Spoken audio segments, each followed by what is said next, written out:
It's kind of like the style that's really popular right now. I wouldn't say I chose it just because of that, but I did have a couple black ales that are out there and they're really good, and I thought, well, it'd be kind of fun to try it, to make one ourselves, and to use, you know, some of the ingredients that we haven't used before, like the debittered black malt and the midnight wheat malt that I used in it. So it's always fun to kind of experiment on a little bit grander scale, larger scale than most people will experiment with. But I just wanted to see how we would do with it.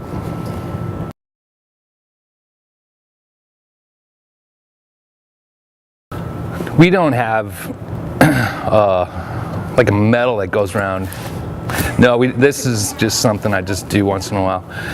We don't really have a medal that really goes around between us. We don't really have competition. You know, we're not saying, "Oh boy, my beer is better than yours," anything like that. Because, you know, we're a small little group of 7 brewers who really get along well, and we want everybody to have good success in this program.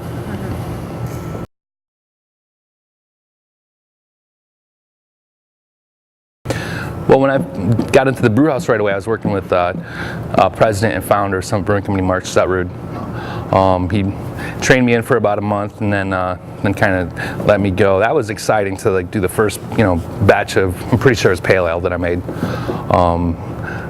But doing the Unchained part, that's an entirely different experience in that we're making our own recipe. We're coming up with our own ingredients list. We have to actually order the malt. We have to order the hops, which this year has been a little difficult because everybody likes the Citras and the Centennials, and they're not available. So I had to order some hops from Australia and New Zealand, the Galaxy from Australia and the Pacific Jade from New Zealand. But it's a little more involved. But it's also, when you get done with it, it's your baby. So it's very rewarding.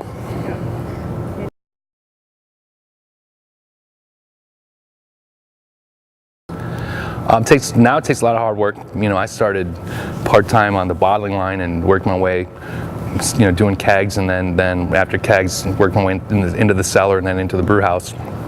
But that was 15 years ago. Is different than it is now.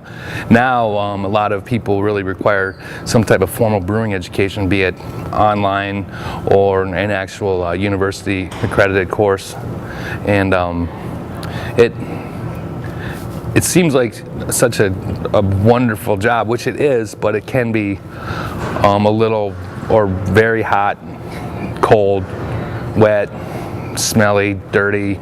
It's not like you would think you'd dream it to be, but other times it's more than what you would dream it to be.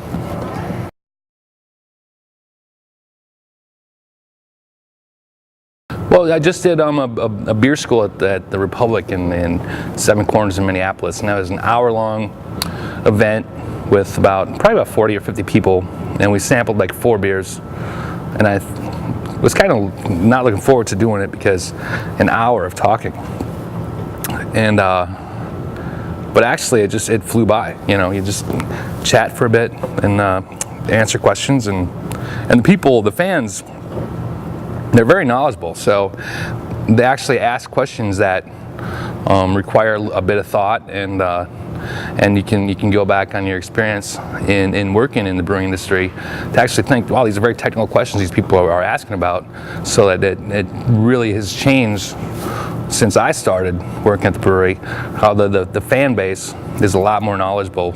It's probably due to the internet or who knows what, but it's come a long way since back in 1996 when I started, and definitely since 1986 when the brewery started.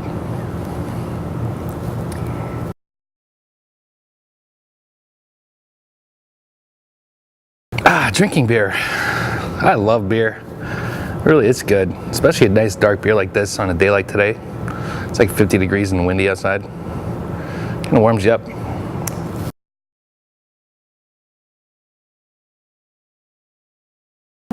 Yeah, why don't you do just like a sign off, a cheers, and just kind of like take your time and do it. Cheers. Or, he's looking at you, kid. One more. One more. That's a wrap. I hope we use that. Does this look good? Yeah.